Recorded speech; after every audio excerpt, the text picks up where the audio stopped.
Ako, Sabihin po niyo ang pangalan niyo. Hans Anton Tan, Ay taos-pusong nanunumpa ay taus-pusong nanunumpa, na magsasabi magsasabi ng katotohanan, ng katotohanan, buong katotohanan, buong katotohanan, at pawang katotohanan lamang. at pawang katotohanan namin. Kasihan ako ng Diyos. Kasihan ako ng Diyos.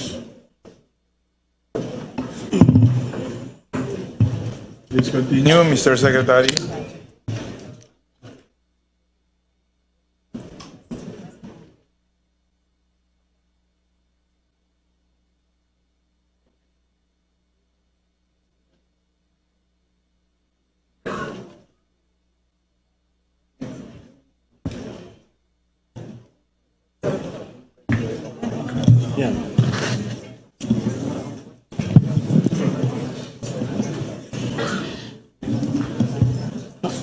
Mr. Hans Anton Tan, Yes, Your Honor.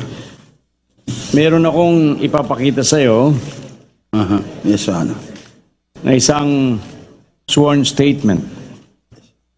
Mr. Na may- Secretary, naipaliwanag na ba sa kanya yung immunity? Opo, Mr. Okay. Chair, Sige, at thank you. tinanggap na raw po niya. Thank you.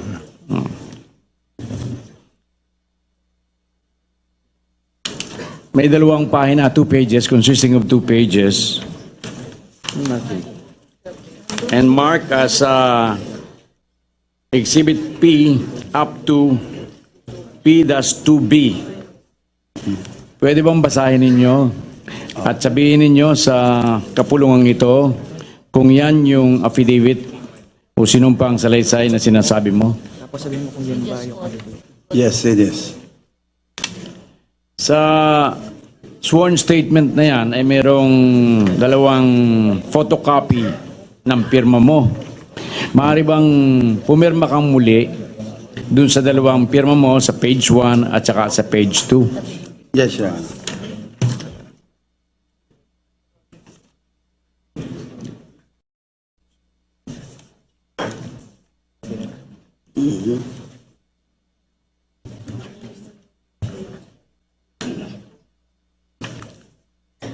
May we request that the 2 new signatures of the witness be marked as Exhibit 2B, 2P-2C in page 1 and Exhibit P-2D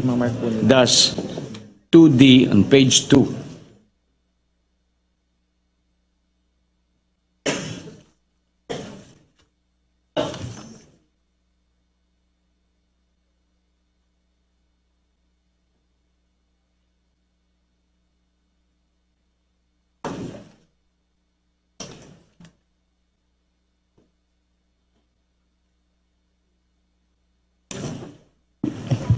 Mr. Chair, we are offering the testimony of the witness to prove the following. That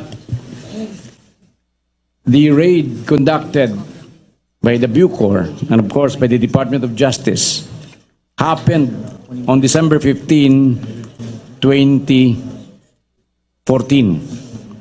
This coincides with the testimony of Director Magalong that they were left out when they raided the Bucor on said date.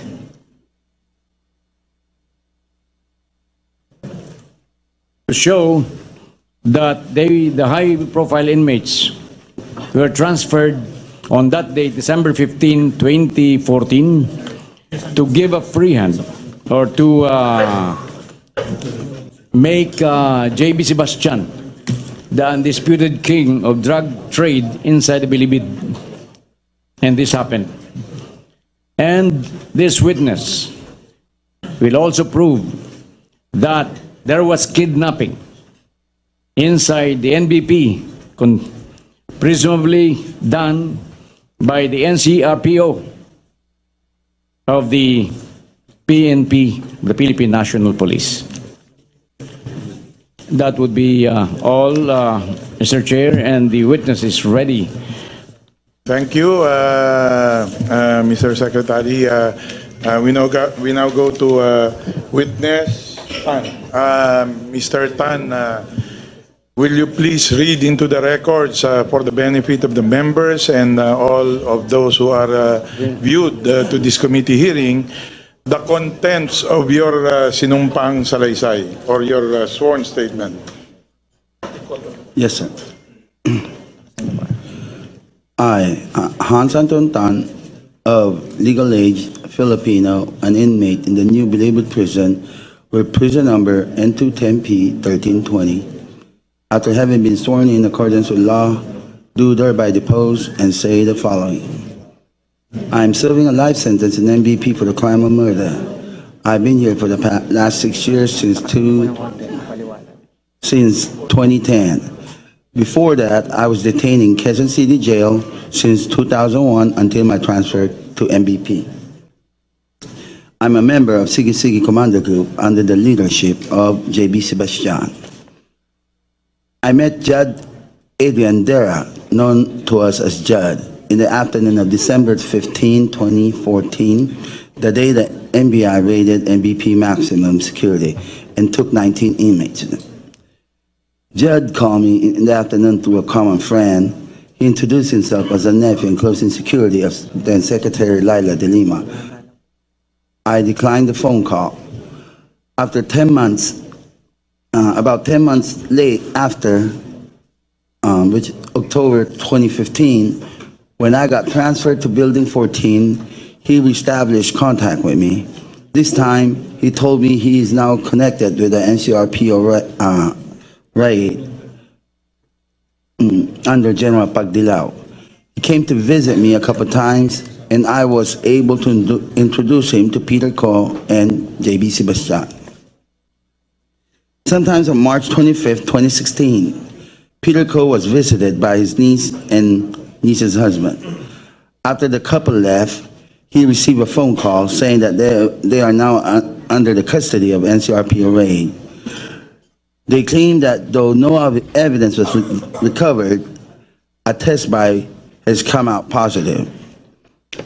At first, they were demanding 5 million peso. I spoke to the man on the phone and told him we don't have that much money. Since Peter Ko cannot speak or understand Tagalog, he threatened to file charges against the couple and the companions. Jose Adrian Dera happened to call me, and I remember he is with a group, so I asked for his help. We huggled on the phone. After later that day, he called us and said that the group agreed to 1 million peso.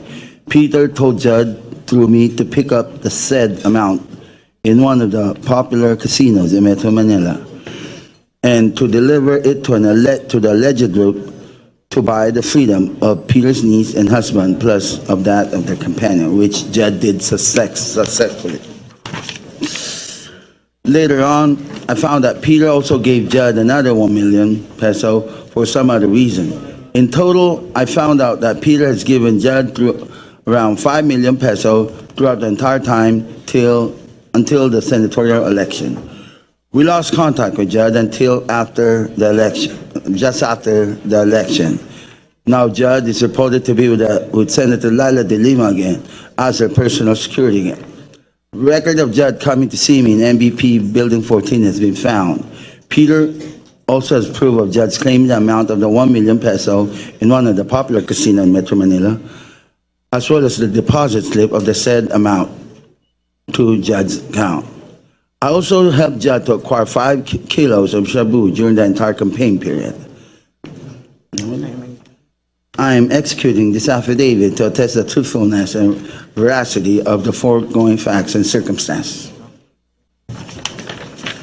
Thank you for that, Mr. Tan. Do you want to add anything to what you had already said and is contained in this sworn statement?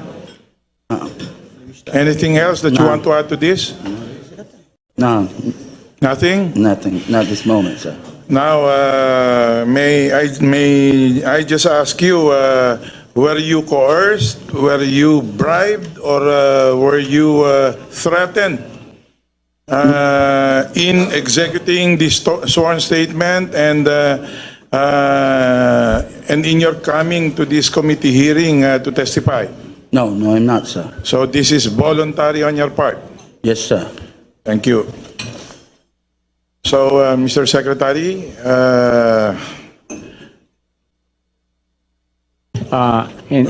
Since all witnesses have been sworn in, I think all we those... now call them in so that we can start with the interpellation. That's right, May Mr. I Chair. request the page or the security people to usher in the 4 other witnesses who testified earlier, and but since Mr. Tan is already here and the other resource persons are here, we can already start with the interpellation. So next on our list is Congressman Fortun, followed by Congressman Teves, and then Mr. Chair, while the other witnesses are not yet around and they might be the persons who could answer the questions of Congressman Fortun, I'd like to make a manifestation from the committee, Mr. Chair. Being a member of the 16th Congress and a member also of the Committee on Justice, I looked into some records and documents in coordination with our committee secretary here in relation to the manifestation or the revelation of General Magalong and that of the PDEA, which are very credible and explosive. So that based on our records in the hearings of the Committee on Justice and the 16th Congress, it appears that the Director General of the PDEA for many times had written Director Franklin Bucayo, the former director of the Bureau of Corrections, and reiterated by a memorandum addressed to the Secretary of then Secretary of Justice, Secretary de Lima, requesting for the execution of a memorandum of agreement between PDEA and Bucor in order that PDEA could address the continuing issues and concerns in the proliferations of illegal drug activities inside the prisons and the other penal colonies. And the first letter of Director Kakdak was made last April 2, 2013. This was followed up on April 10, 2014. And then another memorandum dated November 27, 2014 addressed to Secretary de Lima requesting information on the status of the proposed MOA between PDEA and Bucor in order that PDEA will have now access and could have jurisdiction in the investigations in the proliferations of illegal drugs at the National Bilibid Prison. Now, based on the records, although it was not acted that fast, on March 25, 2015, there was already that memorandum of agreement between the Bureau of Corrections and the Philippine Drug Enforcement Agency, dated March 25, 2015. PDEA here was represented by Director Kakdak. So may I hear from the PDEA representative, after the signing of this MOA, whether PDEA had exercised over the powers and the responsibilities afforded to them as provided in this memorandum of agreement, considering that in the testimony of the PDEA representative, in that particular raid that was conducted on December 2014, PDEA was left isolated except for the use of their K9.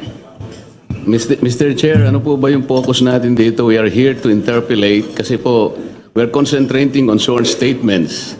Ito po yung gusto namin sanang unahing tanungin habang nandito po yung mga witnesses. iniintay pa po natin yung mga witnesses kanya pinagbibigyan po para wag Kasi masayang baka yung oras. ma-confuse tayo. Merong manifestation Hindi po. dito, may manifestation doon.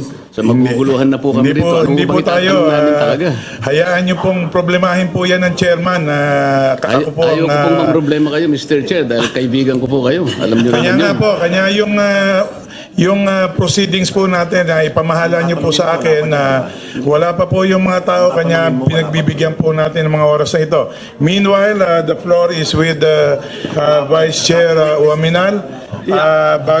Bago niyan, can we hear just a clarification from PIDEA kung ano na po nangyari dito sa MOA na ito?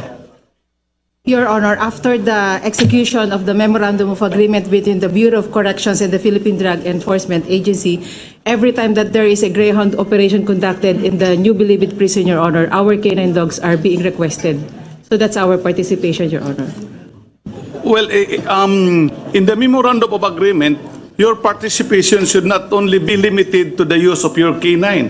You were given some sort of jurisdiction or some sort of authority to enter into the NBP for purposes in relation to your functions and mandate of the agency.